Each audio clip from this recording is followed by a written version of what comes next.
আমরা তো নিজের অনেক বড় বুজুর্গ মনে করি, মুসলিম মনে করি, আমরা মুসলমান মনে করি, কিন্তু কাজটা আমি কি করি? ধরেন আমি একটা জিনিসের দাম রমজান আসলো বলে দামটা বাড়ায় দিলাম, ওই লোকটা কি রাতে রোজা রাখলো, সে কিনলো কম কেন? তার আয় মনে করতেছে যে আমার সামনে আবার ঈদের সময় কাপড় চোপড় কিনতে হবে, তো এই বাজারটা কমায় আনতে হবে। তাহলে এই লোকটা রোজার আসার কারণে আপনার সে কি করলো, তার খাওয়া দাওয়ার পরিমাণ কমায় দিল, তার আত্মা কষ্ট পাইলো। আপনি কি করলেন? বেশি ইনকাম করার জন্য দাম বাড়ায় দিলেন। তাহলে এই যে ধর্মকে কেন্দ্র করে মানুষ যখন ইবাদত করতো, তখন আপনার নিজে একজন মুসলমান ছিল কি আপনার এমন কিছু করা যাতে করে এই রোজাদার লোকগুলি কি আরো আরাম করে ভালো করে ধর্ম উৎসব পালন করতে পারে, রোজা পালন করতে পারে।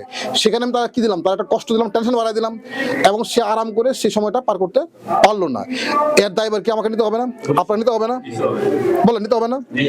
তো আল্লাহর কাছে জবাব করে যে আমি মানুষকে রোজা দিলাম আমল করার জন্য, তাকে অর্জন করার জন্য, আর তুমি এই সুযোগ জিনিস দাম বাড়ায় মনে করছো 1 বছর লাভ 1 মাসে করে ফেলবা। আর তোমার কারণে যে এত বুনিয়াদ এত মুসলমান কষ্ট করলো, খাওয়া দাওয়া কমাইলো, অনেককে যে বাচ্চার জামা কিনে দিতে পারলো না, কান্নাকাটি করলো, এর দায় তুমি নিবা না? কোন জবাব আছে? কোন জবাব আমাদের নাই। কিন্তু সারা দুনিয়াতেই উৎসব আসলে আপনি দেখেন, আমরা মুসলমানের কথা বাদ দিলাম, কোন ধর্মের খ্রিস্টি ধর্মের লোকজন, বৌদ্ধ ধর্মের লোকজন, আপনি ইউরোপে যে কোন দেশে আপনারা অনেকে গেছেন, যাবেন, গিয়ে দেখবেন যে ক্রিসমাসের সময় হোক, চাইনিজ ডেতে, অন্য বৌদ্ধ পূর্ণিমার সময় জিনিসপত্রের দাম কমা দিচ্ছে, 25% 40% মতো ডিসকাউন্ট দিচ্ছে। আর আমাদের এখানে দুর্ভাগ্য হচ্ছে আমরা না মুসলমান, মানে আমাদের এখানে রমজান আসলে মনে করেন টেনশন বাড়ে, মানে আমাদের সরকারি লোকের টেনশন থাকে যে জিনিসপত্র সাপ্লাই ঠিক থাকবে কিনা, নাকি স্টোর করবে কিনা, মজুত করবে কিনা, সিন্ডিকেট করবে কিনা। আর সাধারণ মানুষ মনে করি যে রোজা আসছে জিনিসের দাম বাড়বে। তো এইটা আমি দিন শেষে কি মুসলমান আমি বলুন, নিজেকে বলেন। অথচ আল্লাহ রাসূল স্পষ্ট করে বলেছেন, যেটা আমাদের ইমাম সাহেব বলেছেন, হাদিসে বলেছেন যে সত্যবাদী ব্যবসা আমাদের ব্যবসা কি? নবীন, সিদ্দিকিন, শহীদদের সাথে হাসানো শুরু। এইটা কিন্তু অন্য কোনো মানুষের জন্য বলে নেই, এটা কিন্তু বলছে আপনার জন্য, ব্যবসায়ীর জন্য। আল্লাহ প্রায় সকল নবী রাসূল কিন্তু দুইটা কাজ করাইছেন, একটা হলো ব্যবসা করাইছেন, আর ছাগল পালাইছেন। কারণ আমি মনে মনে ভাবি যে এই দুইটা করলো কি জন্য? সকল ম্যাক্সিমাম নবী রাসূল ইতিহাস যখন পড়ি তখন দেখি যে এই দুইটা কাজ মোটামুটি কম বেশি সবার জীবনে করছেন। আমার কাছে একটা ব্যাখ্যাটা হলো কি, আমার ব্যাখ্যা আর কি, ব্যাখ্যাটা হলো যে ব্যবসা করলে মানুষ আমার সম্পর্কে বুঝতে পারে আমি কিরকম মানুষ। কারণ টাকা যখন লেনদেন করবেন তখন বুঝবেন যে ডিসার ভালো মানুষ খারাপ মানুষ, যে টাকা ধার নিতে ব্যবসা টাকা ফেরত দেয় না, বুঝতে পারছেন? আর জিনিস নেওয়ার সময় বেশি নেয় আর দেওয়ার সময় কম দেয়।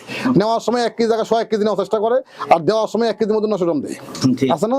এই জন্য বলছে কি করলে মুতাফিফিন, যে এদের তারা ওজনে কম দেয়, জন্য কি মানে দুদক কেন? যারা নেওয়ার সময় বেশি নেয় আর দেওয়ার সময় কম দেয়। আমাদের মধ্যে অনেকে করি আমরা এটা, কেমনে কম দেওয়া যায়, কেমনে ভেদাল করা যায়। না হবে, আমি তো এইগুলো নিয়ে কাজ করছি, তো এই জন্য জানি আমার লোকেরা কি করে।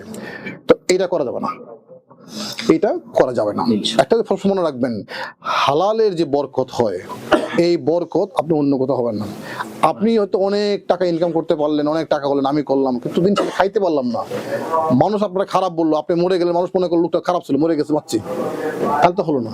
আপনার আর একজন মুমিন বান্দা যখন মারা যায়, তার জন্য শুধু মানুষ কান্দে না, তার জন্য জমিন কান্দে, গাছপালা কান্দে, পাখি কান্দে। জমিন বলে যে জমিন আমার সাজদা করতে, কালকে সাজদা করুন, এখানে আমার এখানে আসবে না, বাতাসে করে পাখির বন্ধু, যে পাখির খাবার সে মনে করে কাল থেকে আসবে না। আপনারা দেখেন যে অনেকেই কিন্তু আমাদের বাসায় যে বিড়াল কুকুর পুষে, অনেকে পাখি পুষে, ওই লোক মারা গেছে, বিড়াল খায় না, 7 দিন পর বিড়াল মরে গেছে, পাখি পুষছে, এই পাখিরা কদিন খায় না, আছে না, আছে না ঘটনা? বোধ আছে, সে কিন্তু পাখি বুঝতে পারছে, সে কিন্তু তার জন্য করে। ওই যে ইন্ডিয়াতে একটা ঘটনা আপনার হচ্ছে হাতি, ওই লোক মারা গেছে, হিন্দু লোক মারা গেছে, হাতি আসছে কাঁদতেছে, তারপরে সে মানে তারা করে চলে গেছে মন্দিরে, সে 15 দিন খায় নাই, সে বুঝতে পারে তার মনিব মারা গেছে, তার মাহত মারা গেছে। তো প্রাণীরা বুঝতে পারে, প্রাণীরা বুঝতে পারে।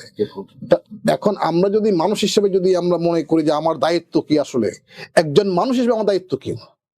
একজন মানুষের দায়িত্ব হলো আমি নিজে ভালো থাকবো, ভালো হব, এবং আমার দ্বারা যারা সমাজ যেন ক্ষতিগ্রস্ত না হয়, আমার দ্বারা যদি ধরুন 10টা লোক উপকার হয়, এইটা হচ্ছে আপনার জন্য সবচেয়ে বড় গিফট। যে না, দিন শেষে রাত্রে বেলা সবাই বলবেন যে আজকে অন্তত আমি 2টা লোকের ভালো কাজ করছি, এইটার একটা অন্যরকম একটা স্বাদ আছে, একটা মজা আছে, আনন্দ আছে।